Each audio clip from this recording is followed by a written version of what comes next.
Busloads of migrants are sent to Kamala Harris's house on Christmas Eve. And we have Representative Chip Roy of Texas exploding on Democrats. All of that and more here on The Paul Brad Show.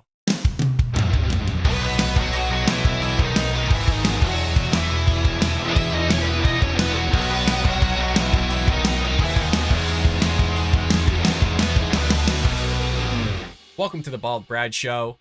It is Tuesday, December 27th, and our lead story of the day is Republicans have sent Kamala Harris, the border czar, an early Christmas present. Now, what was that present? Well, they sent her a flurry of migrant buses to her home in Washington, D.C. on Christmas Eve. Folks, this is one you're not going to want to miss. Hit that like and subscribe button if you haven't already. Texas Governor Greg Abbott and other leading Republicans from southern states have arranged the transport of thousands of migrants to liberal enclaves such as Chicago, New York, Washington, D.C., Martha's Vineyard in recent months to draw attention to the U.S Mexico border crisis. Now, if you recall early on, Governor Greg Abbott of Texas and Doug Ducey of Arizona were busing these migrants to New York City, and Mayor Eric Adams of New York City was complaining, filing a state of emergency, asking citizens of New York to house these illegal immigrants, and it got so bad where their infrastructure was starting to crumble, and so they had to build these shelters for them where they were getting Xboxes, plasma TVs, 3-course meals, revolving menu, laundry services, couches, coffee tables, like you name it, these migrants got it. They're getting better hospitality from the United States government than actual citizens are from their own government, of which they pay taxes to. That's the Democrat Party for you. Well, with the temperature dipping into the teens, buses are approximately 50 migrants were expected to arrive late Saturday in front of the U.S. Naval Observatory.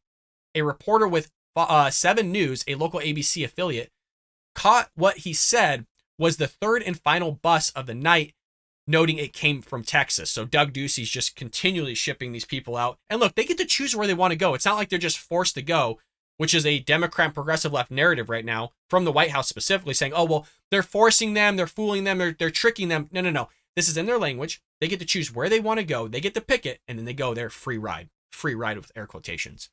Video posted to social media by the reporter Christian Flores showed what he said were migrants picking up their belongings and boarding another bus destined for a local church. They included women and children. Now, at the southern border, there are some of these churches that are utilizing undocumented vans to pick these migrants up and then chauffeur them into the interior of the country, unbeknownst to a lot of people. I don't put unbeknownst to a lot of people, meaning mostly Republicans and localities and other Americans out there, because the Democrat Party, specifically Joe Biden administration, have been doing this since day one. They've been flying them under the dark of the night, and we've seen camera footage, body cam footage of law enforcement saying, what's this undocumented plane? Why are you parked on the tarmac in the dark? And the person just straight up saying, well, we don't want cameras. We don't want anybody to see us. We're doing this, kind of some sort of a covert operation here of getting these people out here because we have no room at the southern border for them. Joe Biden's not going to tell you that, though. He's going to tell you this is the number one issue and that he's doing anything he possibly can to resolve it, even though he's broken records. He's literally the leading United States president in immigration ever. Well, CNN cited Amy Fisher with the Migrant Solidarity Mutual Aid, saying asylum seekers were originally headed for New York, but shifted to D.C. because of the weather, or so they were told. I think this was part of Doug Ducey and Greg Abbott's plan the entire time to send her an early Christmas present, because that's what you do as a fellow American, especially in Congress, is you send your vice president a lovely, lovely gift of which they love and support. He reported the migrants were being bused locally by the Migrant Solidarity Mutual Aid Network. These migrants arrived in D.C. as the Supreme Court decides the fate of Title 42, and I'm hearing behind closed doors that Title 42 is going to actually be removed. That's what I'm hearing. A controversial Trump-era public health order that allows U.S. border agents to turn away migrants, including those seeking asylum, on an expedited basis. A group of Republican-led states, including Texas, are fighting the Biden administration in court to keep the emergency powers alive, warning of the potential for more chaos at the border. If this gets removed, in which I'm hearing it's going to, folks, I'm hearing this, they're already preparing at the southern border for all this stuff to happen. I'm not going to give away my sources, but they're completely like, we're going to start pulling people back. Whatever vacation time you had, I'm sorry, you're going to be called in, because they're expecting a bleep storm at this southern border, like things you've never seen before. But Democrats are going to tell us they have it all under control. The Biden administration is going to tell us they have it all under control. Name one thing that the Biden administration has had under control this entire time as his presidency. Look at the economy. Look at the border. Look at our foreign affairs. Look at our domestic policy. I mean, what is one thing this guy's had under control? Maybe gas prices, and I wouldn't even know how much his involvement is in that because the Petroleum Reserve doesn't really do much. Let me know in the comments below on that one. U.S. authorities reported more than 2 million. Yes, folks, we're in the millions now. Migrant encounters at the border in fiscal year 2022. A marked increase from the prior year, meaning things have exponentially have gotten worse from president to president, but specifically under Joe Biden, just dramatically worse. When that figure was reported in October, Customs and Border Protection Commissioner said failing regimes in Venezuela, Cuba, and Nicaragua were driving a new wave of migrants across the Western Hemisphere. I mean, it's not just from that either, because you had Karine Jean-Pierre on the podium saying, oh, well, we're telling them to get their misinformation correct and not push misinformation, and we're going to go after the smugglers and do an anti-smuggling campaign. All the while, we showed video clips of the Mexico Police Department sending freaking busloads of migrants to the border. They were actually escorting them, like 20 busloads of migrants to the border. So don't give me this whole smuggling thing that, don't come, the border's closed, and we're doing everything we can. No. Mexico's supporting this. They're chauffeuring people to the border. They're getting them out there. They're expediting these people as if they're freaking Amazon Prime and getting them across the border right into the interior of the country. Quote, the Biden-Harris administration continues ignoring and denying the historic crisis at our southern border, which has endangered and overwhelmed Texas communities for almost 2 years. Our supposed border czar, Vice President Kamala Harris, has yet to visit the border and see firsthand the impact of the border and the open border policies she has implemented and helped implement, even so far as to claim the border is secure. And not just her, Alejandro Mayorkas, the DHS secretary, has said that multiple times as well, which we've covered here on the Bald Brad Show. Texas will continue sending migrants to sanctuary cities like Washington, D.C. until President Biden and border czar Harris step up and do their jobs to secure the border.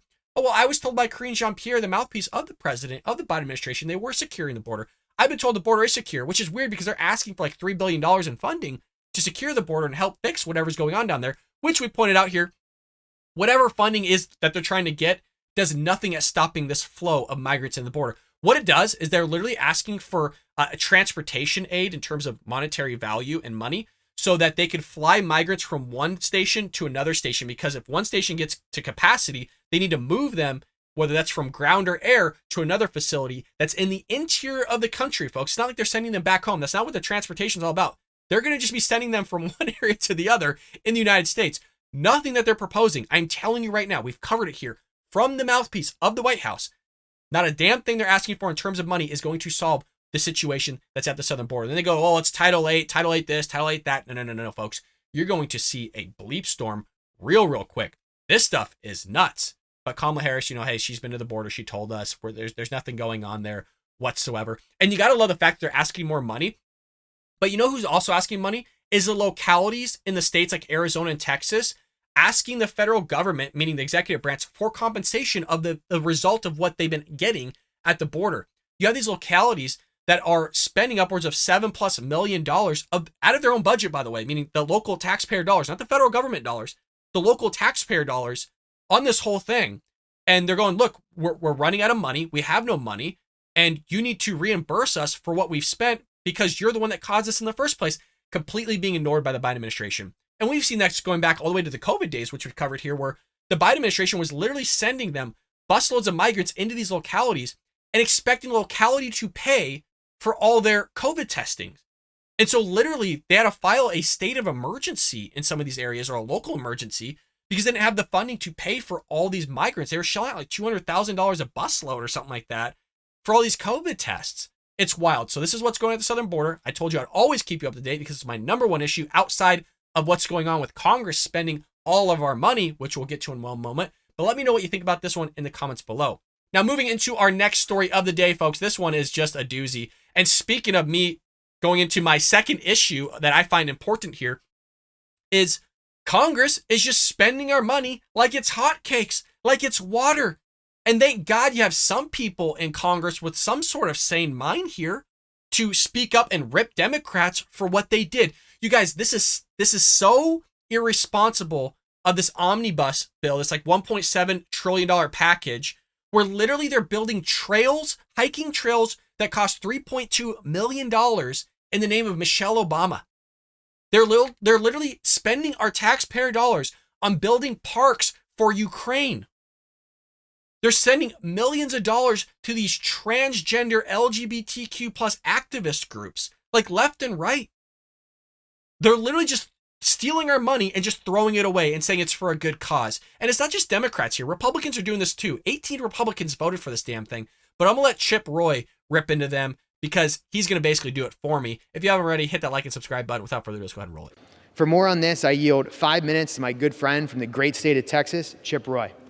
The gentleman from Texas is recognized for 5 minutes. Thank the Speaker. I thank the gentleman from Pennsylvania. And I can't help but be amused that the gentleman from Massachusetts says that we refuse to come to the table. As if the gentlelady who will soon be the chairwoman of Appropriations, Ms. Granger, my colleague from Texas, doesn't want to sit at the table with colleagues on either side of the aisle to come to consensus about how to spend taxpayer dollars, or better stated, how to borrow money we don't have. As if that's actually true. What table is the gentleman referring to? What table does he want us to come sit down and negotiate? It's not this table. I don't have the power to offer an amendment on the floor of the House of Representatives, despite being elected by 750,000 Texans. I don't have the ability or the right to be able to stand up for them and have a debate on the floor of this chamber. Everything the American people is watching right now is a complete sham. It's a fraud being perpetrated on the American people right before their eyes, right as we head into Christmas, sitting here on the 23rd of December, when 6 years ago, those boys crossed the Delaware. We were dealing with Valley Forge, or the boys in 1944 sitting in foxholes in Bastogne over Christmas. And we had 18 Republicans who joined with Democrats in the Senate, get on their fancy planes and go home, and we're sitting here trying to do the work of the people. And I'd like to point out some of those Republicans are on their way out. And so they just loaded this whole thing up with what's called pork, just because they're on their way out. You go, oh, well, we might as well just spend it all. We might as well just throw everything we possibly can at this thing. Nobody's going to read this 4,100 page bill, and we're just going to get it passed through. And just, it's so corrupt, man. It drives me up a wall because, look, you're all responsible for this.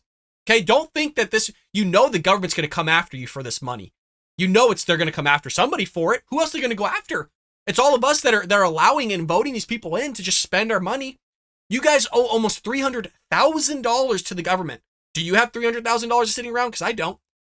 Yes, you owe almost $300,000. It's probably more than that at this point if we were to call on that $30 trillion plus right now. I know it's not going to happen this year or next year, but there's going to be a time where your taxes are going to go through the roof to pay off this damn thing, or that our bond rating goes down, our economy crashes because of this. I mean, you're looking at a terrible situation here, you guys. It's not Democrat, Republican, forget that stuff right now. We're all in the same bleep storm at this moment. And I'm trying to scare you on purpose because this has to stop.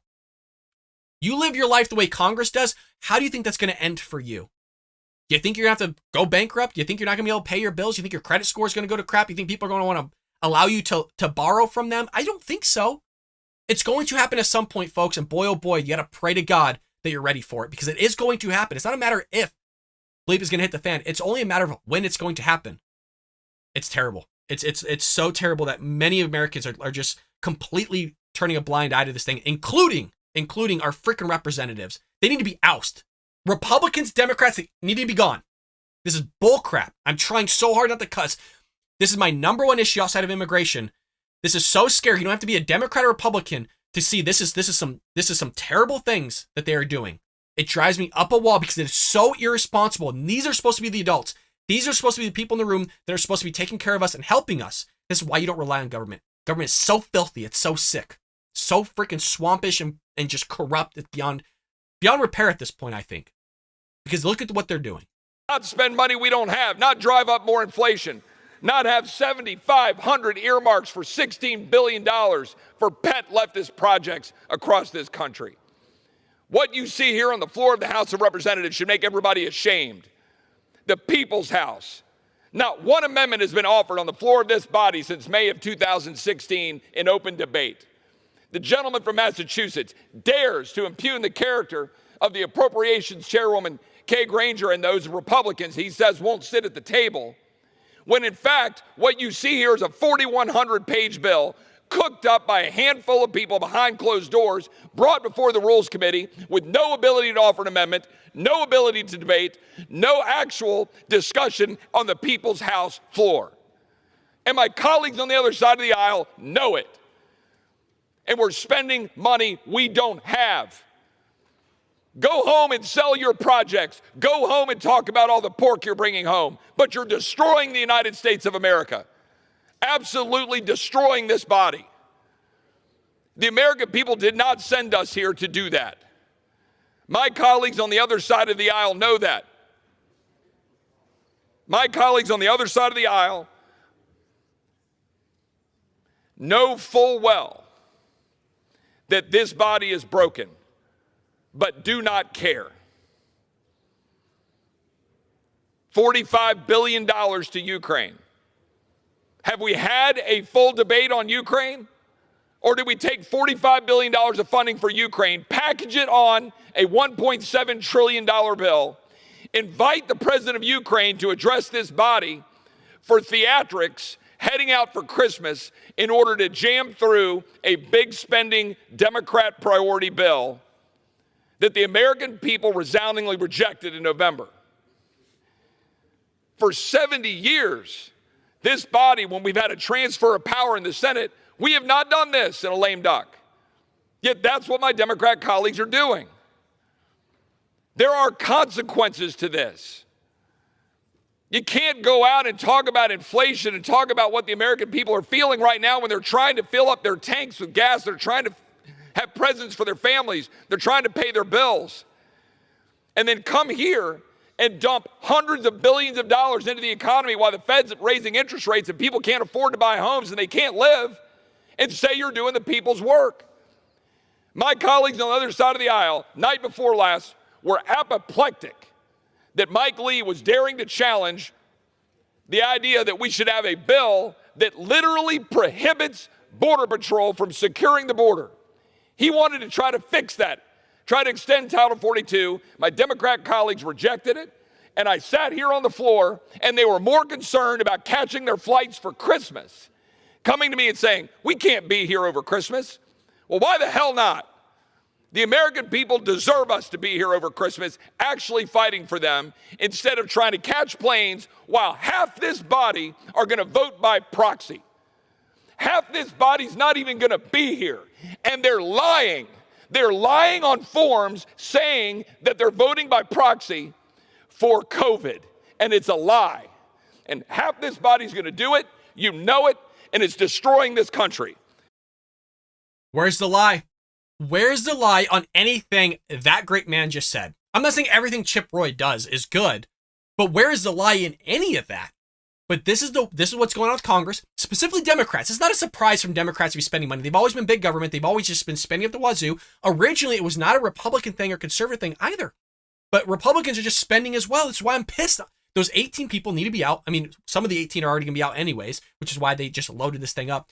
But this man is speaking on behalf of the American people. We're all pissed. We're all tired of it. And I'm telling you guys, it's going to hit the fan. This isn't one of those conspiracy theory things.